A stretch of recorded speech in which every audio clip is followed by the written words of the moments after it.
Hello and welcome. I am Thomas Porteus and you're watching The World Report. Let's have a look at the top headlines this hour.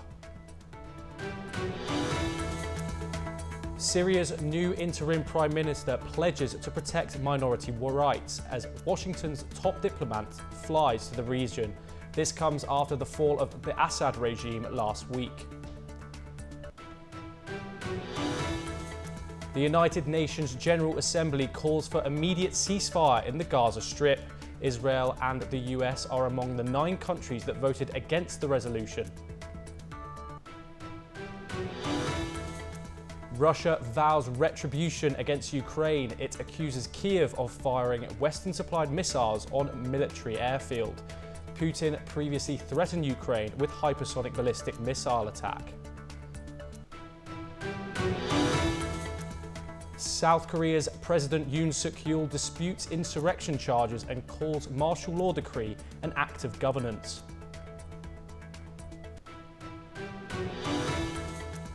Islamic State group claims responsibility for deadly suicide attack in Afghanistan that killed Taliban's minister. This is the most high-profile casualty of an assault since the Taliban seized power in the country 3 years ago. President-elect Donald Trump invites Chinese President Xi Jinping to his inauguration ceremony on January the 20th. However, it is not clear whether Xi has accepted the invitation. Suspense mounts over the new Prime Minister pick in France. French President Emmanuel Macron are likely to name the new Prime Minister today.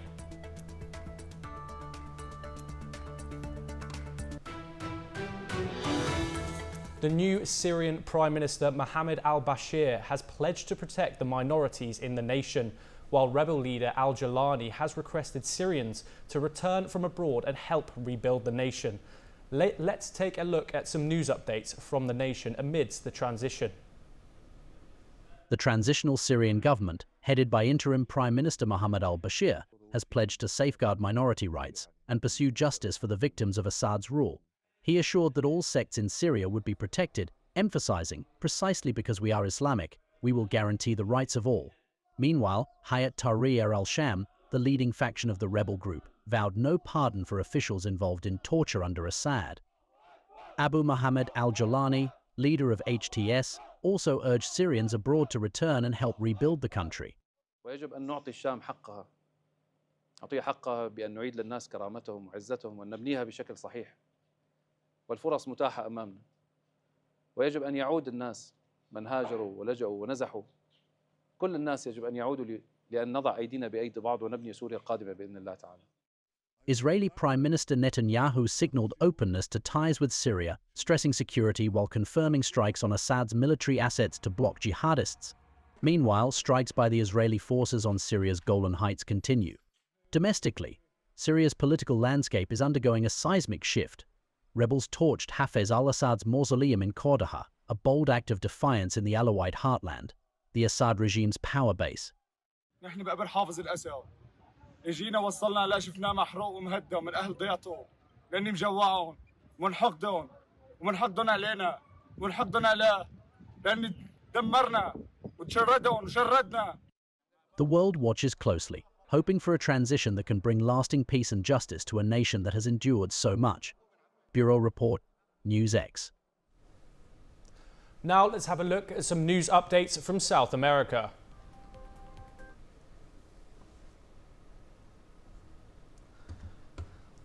I couldn't hear you, obviously. I couldn't hear you, because otherwise I would have looked at cam 3. Okay. Now let's have a look at some news updates from South America.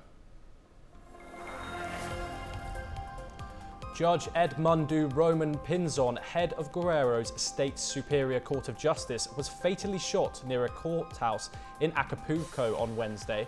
The attack linked to organized crime reflects Guerrero's growing violence. Recent months saw the beheading of Chilpancingo's mayor, gang police clashes killing 19, and dismembered bodies found in abandoned vehicles. Authorities are probing the surge in gang-related atrocities in this troubled region of southern Mexico. Bolivia, home to the world's largest lithium deposit, struggles to compete with neighbours Chile and Argentina. Despite its vast reserves, Bolivia produced only around 950 tonnes of lithium carbonate in 2023, just 2% of Chile's output. High-altitude salt flats and outdated evaporation methods hinder extraction from the Uyuni site, with plants running at just 20% capacity. Contracts with Russian and Chinese firms to improve production face political hurdles as Bolivia's ruling party remains divided. Gangsters struck central Haiti's Petite Riviere. 9 were killed, including 2 teens. Attackers torched homes and abducted locals. The assault followed revenge for aiding police control.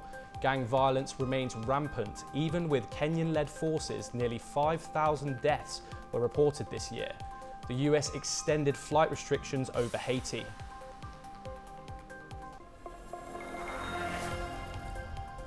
Brazilian President Lula da Silva will undergo a second procedure today after a surgery to drain a brain bleed. Doctors say the low-risk embolization aims to prevent future bleeding. Lula, recovered and in intense care, is walking, doing physiotherapy and receiving family visits.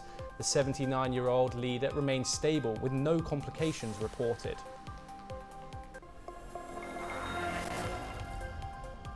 Former President Cristina Fernandez de Kirchner has taken charge of the Peronist party, aiming to mount a comeback against Argentina's Libertarian President Javier Milei. Kirchner, who led Argentina from 2007 to 2015, has a challenging task ahead, uniting fractured Peronist party and regaining political ground. Kirchner, once a dominant force in Peronism, has faced legal challenges, including a recent court ruling that upholds a prison sentence and a lifetime ban from office. Colombian lawmakers on Wednesday rejected President Gustavo Petro's proposed tax reform, which aimed to raise 9.8 trillion pesos to fund the country's 2025 budget. The proposal's failure follows recent cuts to the government's spending plans due to lower than expected tax revenue. Petro had hoped to sway Congress with a scaled-back version of the reform after earlier attempts to raise 12 trillion pesos.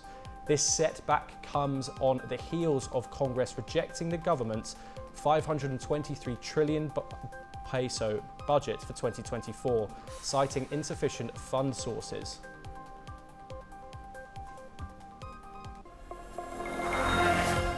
The UN General Assembly has voted overwhelmingly for an immediate ceasefire in Gaza, with 158 votes in favour. A second resolution supporting the UN's Palestinian Refugee Agency also passed. Israeli and US opposed both. This comes as the death toll in Gaza exceeds 44,000, prompting calls for an end to the conflict. Let's take a look at the report. The United Nations General Assembly has voted overwhelmingly to demand an immediate ceasefire in the Gaza Strip and expressed support for the work of the UN's Agency for Palestinian Refugees. The Assembly on Wednesday passed a resolution demanding an immediate, unconditional and permanent ceasefire in Gaza, which was adopted with 158 votes in favour from the 193-member Assembly and 9 votes against with 13 abstentions. A second resolution expressing support for UNRWA and deploring a new Israeli law that would ban the UN agency's operations in Israel was carried with 159 votes in favour, 9 against and 11 abstentions. The result of the vote is as follows. In favour 158, against 9, abstentions 13. The draft resolution A/ES-10/L.33 is adopted. Israel and its staunchest ally, the United States, were in a tiny minority of countries and their representatives speaking and voting against the resolutions at the UN. That resolution demands that Israel respect UNRWA's mandate and calls on the Israeli government to abide by its international obligations, respect the privileges and immunities of UNRWA and uphold its responsibility to allow and facilitate full, rapid, safe and unhindered humanitarian assistance in all its forms into and throughout the entire Gaza Strip. Both votes culminated 2 days of speeches at the UN, where speaker after speaker called for an end to Israel's 14-month war on the Palestinian territory that has killed at least 44,805 people, mostly Palestinian women and children, and wounded 106,257. Bureau Report, NewsX. Now let's take a look at some news updates from the business world. Google has launched its second-generation Gemini AI, promising breakthroughs in multimodality with image and audio capabilities. CEO Sundar Pichai says Gemini 2.0 focuses on making AI more practical, introducing tools like deep research for advanced reasoning and reports generation. The model is rolling out to developers and select testers with an experimental version now live on the Gemini web platform. Wider integration with Google Search and apps is expected soon. Testing is also underway for the Search's AI's overviews. Brazil's central bank raised its key interest rate to 12.25%, marking the third consecutive hike to curb high inflation. November's inflation hit 4.87%, exceeding the bank's target of 3% and its 4.5% tolerance limit. Officials warn more rate hikes are likely, with adjustments expected and in January and March.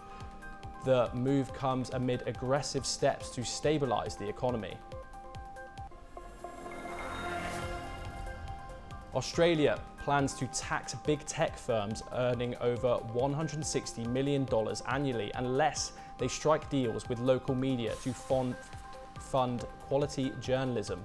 Communications Minister Michelle Rowland says tech platforms must support democracy by backing credible news. The move follows new laws banning under-16s from social media and proposed fines for spreading offensive content and disinformation. Korean Air has acquired a 63.88% stake in rival Asiana Airlines for $1 billion, completing a deal to create Asia's largest airline by capacity. The merger, approved by the EU under antitrust conditions, requires Korean Air to divest Asiana's cargo business and support competitor Air on key routes. The airline says the move strengthens Korea's aviation sector and global network. The European Central Bank is expected to cut interest rates for the third time, aiming to boost lending as inflation eases and the Eurozone economy struggles. Despite recent speculation of a larger cut, analysts predict a cautious quarter-point reduction, balancing inflation concerns and economic pressures in the 20-bloc nation.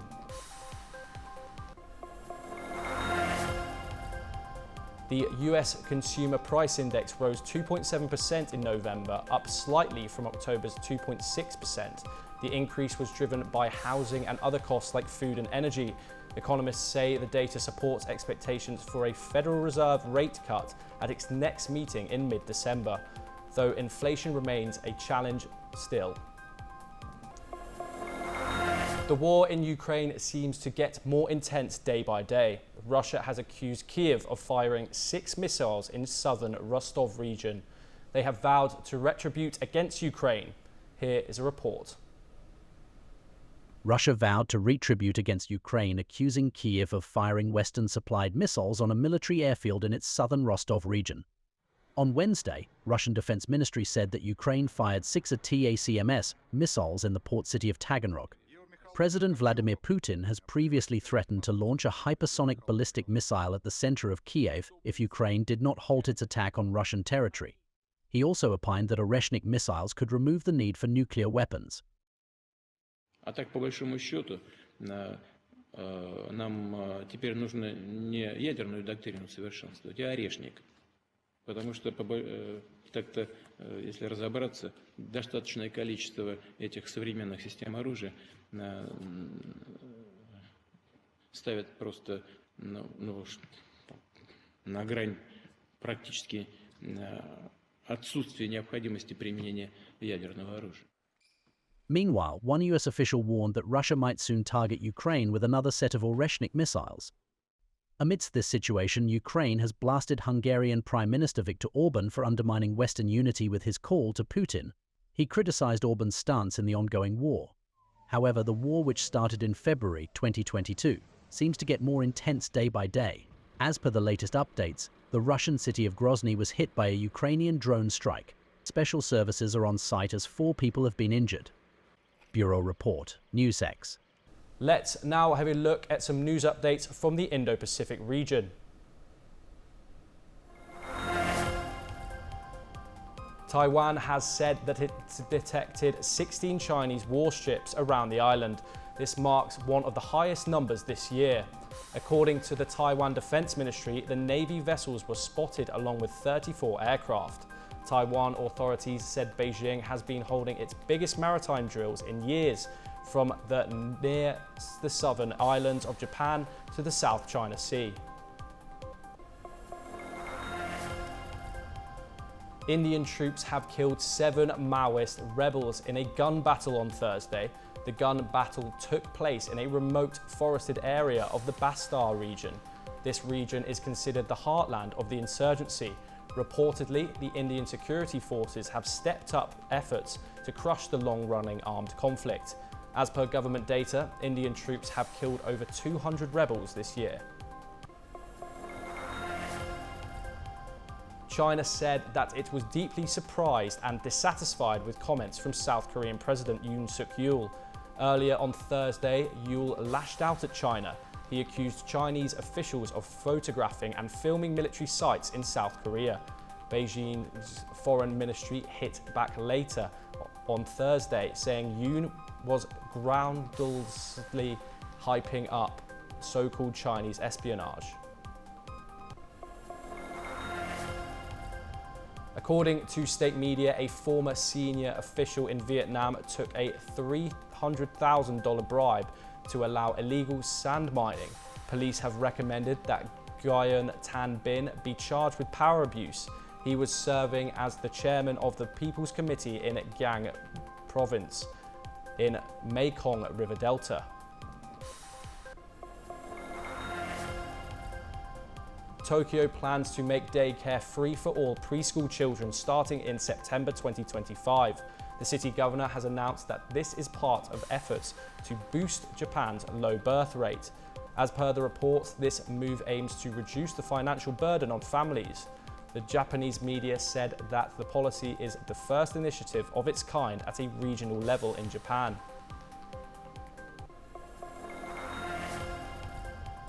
Vietnamese property developer Trong My Lan lost her appeal against the death penalty last week. Now she is appealing a life sentence in a separate trial. First, she was found guilty in April of swindling money from Saigon Commercial Bank. Now she is appealing for a life sentence where she was convicted of money laundering. South Korean President Yoon Suk-yeol has issued a public apology for the second time this week as political turmoil threatens to unseat him with a new impeachment motion set to be tabled. Yoon faces mounting pressure from opposition parties as well as his own. Here is more on the unfolding crisis. South Korean President Yoon Suk-yeol is on the defensive yet again. In a second televised address, Yoon apologized to the nation, pleading for unity amidst the deepening political crisis that has pushed his presidency to the brink. 피와 땀으로 지켜온 대한민국, 우리의 자유민주주의를 지키는 길에 모두 하나가 되어 주시길 간곡한 마음으로 호소드립니다. 저는 마지막 순간까지 국민 여러분과 함께 싸우겠습니다. The apology comes just days before a second impeachment motion is set to be raised in Parliament on Saturday.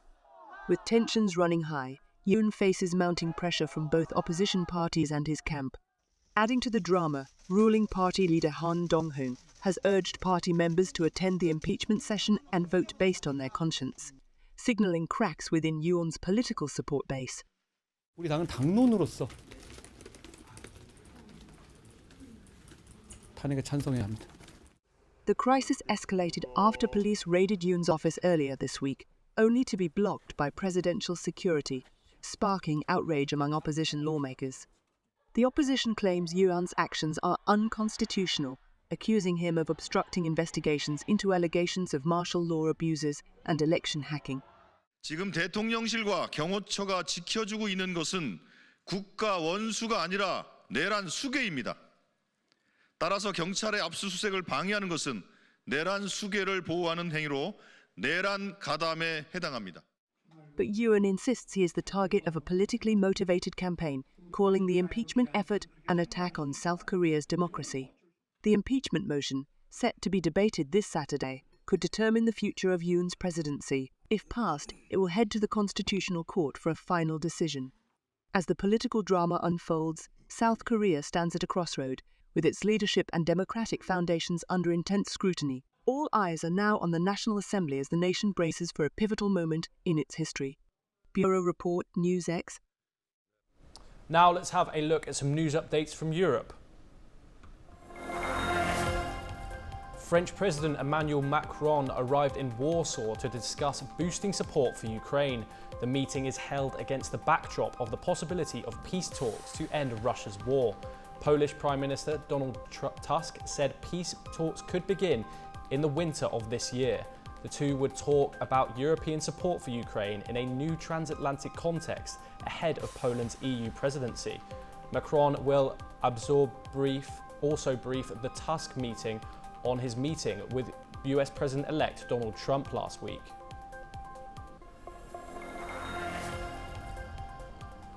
The European Union has cleared Bulgaria and Romania to become full members of the borderless Schengen zone. The decision comes after a 13-year journey to accession for the two countries. They were finally cleared for entry after Austria agreed to drop its veto. The accession will be applicable from the start of next year. Romanian President Klaus hailed it as a natural and necessary step. A Russian court in its western Kursk region sentenced a Russian-Ukrainian man to 22 years in prison. The military court found Sergei Chernuky guilty of treason and terrorism.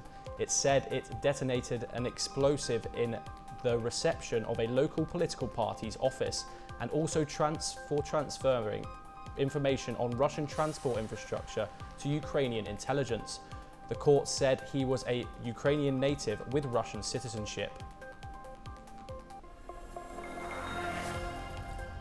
French actor Adèle Haenel has accused filmmaker Christopher Regier of sexually assaulting her as a child. She shouted at him to shut up before storming out in the middle of his trial. Regier was arguing to have protected Haenel during her early days of fame. He called the accusations pure lies and acts of revenge. The French prosecutor has requested 2 years of house arrest for him. Haenel quit the French film industry last year because of general complacency towards sexual predators.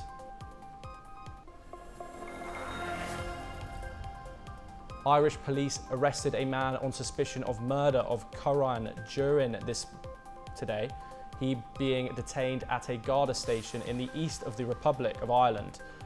Investigating police have also commenced searches at 2 houses in Drogheda on Tuesday. A woman was arrested on suspicion of murder. She was released without charge on Wednesday. Coran was reported missing in August, but is believed to have been killed more than 2 years ago.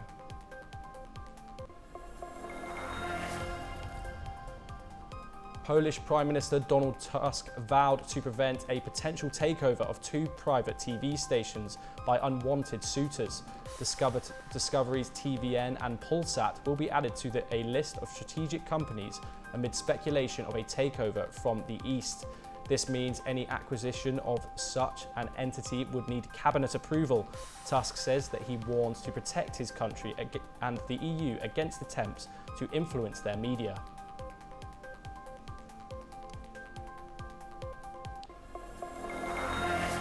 Afghanistan's acting minister for refugees was killed on Wednesday in a suicide bombing in Kabul. Taliban officials blame the attack on ISIS, which later claimed responsibility for it. Here is the full report. A suicide bombing in the Afghan capital on Wednesday killed the Taliban refugee minister and 2 others, in the most brazen attack on a member of the Taliban inner circle since they returned to power 3 years ago. Officials said the explosion struck inside the ministry, killing Khalil Haqqani. Khalil Haqqani is the uncle of Sirajuddin Haqqani, the acting interior minister, who leads a powerful network within the Taliban. Haqqani was the most high-profile casualty of a bombing in Afghanistan since the Taliban returned to power. The explosion was caused by a suicide blast. Islamic State claimed responsibility for the suicide bombing that killed Khalil Haqqani at his office in Kabul. Taliban authorities had already blamed ISIS for the cowardly attack. Taliban members' social media accounts are sharing images of the alleged suicide bomber who killed Khalil-ur-Rahman Haqqani. The United Nations mission in Afghanistan on Thursday condemned the attack claimed by the Islamic State group. The UN assistance mission in Afghanistan said on X that there can be no place for terrorism in the quest for stability. Haqqani's killing may be the biggest blow to the Taliban since their return to power, given his stature and influence. Bureau Report, NewsX. And that is all we have time for. We'll be back with more news updates from across the world.